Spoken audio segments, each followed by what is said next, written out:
કેટલા ગ્લાસ છાશ વેચી? મિત્રો, આપણી એક હકીકત અને કલ્પનાની મેથડ છે. એ મેથડથી તમે આ દાખલો ગણો ને એટલે ફટાફટ થઈ જાય. મેથડ ક્યારે વાપરી શકાય? તો કે જ્યારે બે અલગ અલગ વેલ્યુવાળી બે વસ્તુનો ભેગો આંકડો આપેલો હોય ત્યારે એ મેથડ વાપરી શકાય. મેથડ કંઈક કેવી છે? તમને છાશ પૂછી છે ને એટલે તમારે ઊંધું વિચારવાનું કે બધી સોડા વેચી છે એને. કેટલા ગ્લાસ છે ટોટલ? 85 ગ્લાસ પીણા વેચ્યા છે. 85 ગ્લાસમાં છાશ હશે અમુક ગ્લાસ સોડા હશે. પણ તમારે પૂછ્યું છે એનાથી બધું બીજું ધારવાનું. છાશ પૂછી છે એટલે બધી સોડા ધારો. એમ માની લો કે 85 ગ્લાસ સોડા વેચી છે તો 1700 રૂપિયાનો ધંધો થાય ને.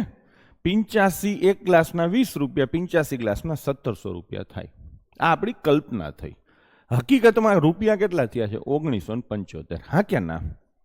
તો આ બે વચ્ચેનો તફાવત કેટલો આવ્યો મને તમે કહો. આ તો મોઢે થાય ને. 275 રૂપિયાનો તફાવત આવ્યો. ભાગ્યા શું કરવાનું?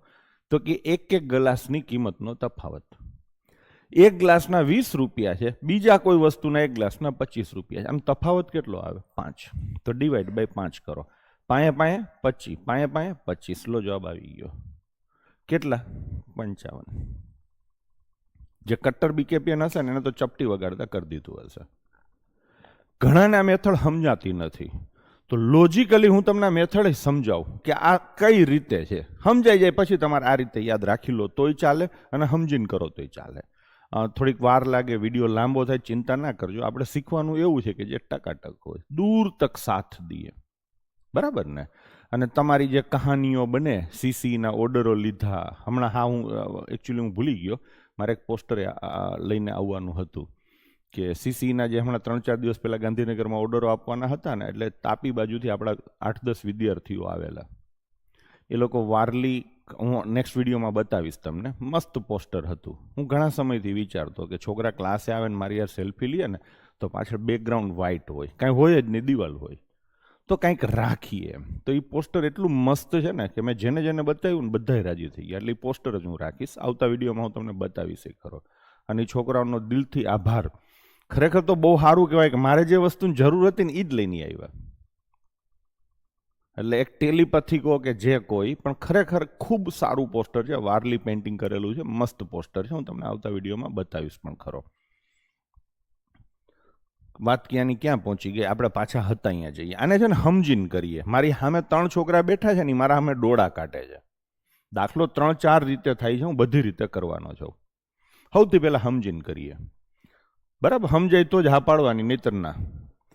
એક ગ્લાસ આપણે હેલો આંકડો પકડીએ 20 રૂપિયાવાળો. 25 રૂપિયાવાળો આંકડો થોડોક અઘરો છે ગુણાકાર કરવો. માની લે કે તે બધી સોડા જ વેચી હોત તો બધા ગ્લાસ 85 ગ્લાસ ફિક્સ છે. 85 ગ્લાસ તમે સોડા વેચી હોત તો એક ગ્લાસના 20 રૂપિયા થાય. 85 ગ્લાસના કેટલા થાય? 1700 રૂપિયા થાય કે નહીં? આ તો સમજાય ને? ખાલી કલ્પના કરવાની છે.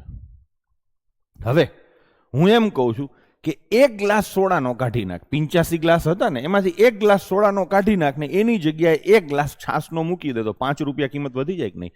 20 વાળો ગ્લાસ જાય કે નહીં? અને 25 વાળો ગ્લાસ આવે એટલે 5 રૂપિયા કિંમત વધી જાય. વધે કે નહીં? તો અહીંયા હું લખું છાશનો એક ગ્લાસ આવવાથી 5 રૂપિયા વધે કે નહીં? સમજાણું? આપણે થયા હતા કેટલા? 1700. કરવાના છે કેટલા? 1975. હા ને? તો 275 રૂપિયા વધારવા છે. સાચું કે નહીં? છાશનો એક ગ્લાસ આવે તો છોકરાઓ કેટલા રૂપિયા વધે? 5 રૂપિયા. તો 275 રૂપિયા વધારો હોય તો છાશના કેટલા ગ્લાસ લાવવા પડે? 275 ભાગ્યા 5. આ હિસાબ કરી લો કેટલા આવે? 55 ગ્લાસ છાશના લાવવા પડે. થઈ ગયું કે નહીં? હવે સમજાણું કે નહીં? મોઢા જોઈને એવું લાગે છે કે થોડુંક તો સમજ જ છે. થઈ ગયું કે નહીં? એક આ રીતે થાય. બરાબર છે? બીજું તો કે જવાબ ઉપરથી એ થાય. કેવી રીતે થાય? જવાબ ઉપરથી. આમાંથી ગમે એ જવાબ લઈને દાખલો ગણાય. કટ્ટર બીકેપીએન હોય એ કયો જવાબ લઈને દાખલો ગણે? નાનો મોટો કાઢીને રૂપાળો. આ સૌથી નાનો છે અને સૌથી મોટો છે. રૂપાળો કયો છે? 50. 50 ગ્લાસ એને છાશના વેચ્યા. એક ગ્લાસના કેટલા રૂપિયા છે? 25 રૂપિયા. ટોટલ 85 ગ્લાસ છે, એમાં 50 ગ્લાસ છાશના હોય તો 35 ગ્લાસ શેના હોય? સોડાના. સોડાનો ભાવ શું છે? 20 રૂપિયા. આ ધંધો થાય? કરો હિસાબ. 1250 રૂપિયા છાસના થાય અને 700 રૂપિયા શેના થાય? સોડાના. 1950 રૂપિયાનો ધંધો થાય. તમારે ધંધો કરવાનો જ કેટલો? 1975. એટલે હજી આંકડો મોટો કરવો છે. આંકડો મોટો કયા થાય? તો કે મોંઘી વસ્તુની વધારે વેચો તો. હા ને? આ બેમાં મોંઘી વસ્તુ કઈ છે? છાસ. તો છાસના જે 50 ગ્લાસ છે એને વધારો તો થાય કે નહીં? થાય કે નહીં? એટલે આનો મતલબ શું થયો? કે જવાબ તો આ સાચો નથી. આપણે કેટલા ગ્લાસ લીધા હતા? 50. એ સાચો નથી, પણ જવાબ એનાથી ઉપર લઈ જવો પડશે. એટલે તમને છોકરાઓ એટલી ખબર પડે કે 50 જવાબ નો આવે ને 35 તો નો જ આવે. હવે બીજી વાત કે 1950 તમારે 1975 જ કરવા છે. હા કે નહીં? તો થોડુંક જ વધારવાનું છે. તો 65 છે ને એ બહુ મોટો પડે. એટલે જવાબ શું આવે? 55. હવે 55 સાચો છે કે ખોટો છે પાછો કન્ફર્મ કરશું. 55 ગ્લાસ તમે છાસના વેચો છો 25 રૂપિયાના ભાવે. બાકીના કેટલા ગ્લાસ થાય? 30. શું ભાવે વેચશો? 20 રૂપિયાના ભાવે સોડા. થઈ ગયું કે નહીં? હવે હિસાબ કરો. 55 ગુણ્યા 25, 13 ચોક 52, 1375 રૂપિયા થાય. મેં આને 4 ભાગી નાખ્યા એટલે 13 આવે, 3 શેષ વધી એટલે 75. મેં એ રીતે ગુણાકાર કર્યો અને આ કેટલા થાય? 600. હિસાબ કરો છો 1975 થઈ ગયા કે નહીં? બસ તો આ રીતે થઈ ગયું. અને કાયદેસર દાખલો સમીકરણ બનાવીને કરવો હોય તો છાસના ગ્લાસ સી છે, સોડાના ગ્લાસ એસ છે. કુલ ગ્લાસની સંખ્યા કેટલી થાય? 85. છાસનો દરેક ગ્લાસ 25 રૂપિયાનો છે ને, તો 25 સી થાય. અને સોડાનો દરેક ગ્લાસ 20 રૂપિયાનો છે તો 20 એસ થાય. અને કુલ કિંમત કેટલી થાય? 1975. સોલ્વ કરો એટલે જવાબ મળી જાય. તમે આ રીતે કરી શકો છો. સમજાણું? મેં 3 રીતે દાખલો ગણાવ્યો. ભલે 10 મિનિટ લાગી હશે, પણ જિંદગીમાં તમને હવે કોઈ દી દાખલો હેરાન નહીં કરે. જેને લેવલ હશે એ હકીકત અને કલ્પનાની મેથડથી કરી શકશે. બાકી જવાબ ઉપરથી એ થશે. જવાબ ઉપરથી કરવામાં વાંધો શું છે? થોડીક વાર લાગે. હકીકત અને કલ્પનામાં સીધું મોઢે થાય. 85 ગુણ્યા 20 એટલે 1700. 275 ભાગ્યા 5 55. ટીક કરીને આગળ વધો. ક્લિયર છે? ચલો, એવો ને એવો બીજો ક્વેશ્ચન છે. અહીંયા છાસ અને સોડા નથી. એક ક્વિઝ સ્પર્ધામાં મોહન દરેક સાચા જવાબ માટે 3 પોઈન્ટ મેળવે છે, એટલે પ્લસ થાય છે, અને ખોટા જવાબ માટે 2 પોઈન્ટ ગુમાવે છે, એટલે 2 માઇનસ થાય છે.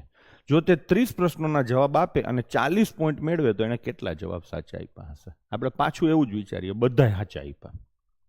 મોહને ધારો કે બધા જ જવાબ સાચા આપ્યા છે, તો કેટલા પ્રશ્નોના જવાબ સાચા આપ્યા હોય? 30 પ્રશ્નોના. દરેક પ્રશ્નોના કેટલા માર્ક્સ મળે? 3 મળે કે નહીં? તો 30 તેરીને 90 મળે. મળે ને? મળ્યા કેટલા? 40. 40 મળ્યા. હા ને? તો ઓછા કેટલા કરવા છે? 50 ઓછા કરવા છે. હા ને? તો રકમ મારે સેટ થાય ને. હવે ઓછા કરવા હોય તો શું કરવું પડે? તો કે સાચા ને ખોટો કરવો પડે. તમે પેલા વિચારો હાવ નામના લેવલ ઉપર કે એક જ પ્રશ્ન ખોટો પડ્યો મોહનનો, તો મોહનને જે 3 મળવાના હતા એ 3 નહીં મળે. એની જગ્યાએ શું થશે? -2 થશે.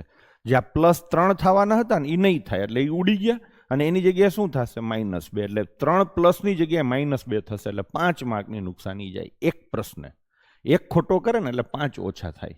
ઓછા કેટલા કરવા? 50. તો ખોટા કેટલા કરવા પડે? 10. થઈ ગયું કે નહીં? તો 10 ખોટા થાય. પ્રશ્ન શું પૂછ્યો છે? સાચા કેટલા? 30 માંથી 10 ખોટા હોય બહાદુર બાળકો, તો સાચા કેટલા હોય? 20. થઈ ગયું કે નહીં? જવાબ ઉપરથી અને સમીકરણ ઉપરથી હવે તમે જાતે કરી લેજો. થઈ જશે ને આગલા પ્રશ્નના આધારે. કરવો હોય તો. બાકી આ બેસ્ટ છે. અને આ પ્રશ્નો આજકાલ બધે પૂછાય છે. આનો બેઝિક ટિપિકલ ક્વેશ્ચન કયો ખબર છે? બચુભાઈના વાડામાં અમુક મરઘા અને અમુક ગાય છે. એટલે મરઘો 2 પગવાળો થયો અને ગાય 4 પગવાળી થઈ. થઈ કે નહીં? કુલ માથાની સંખ્યા છે. એ બધા જ દાખલા આ રીતે થાય.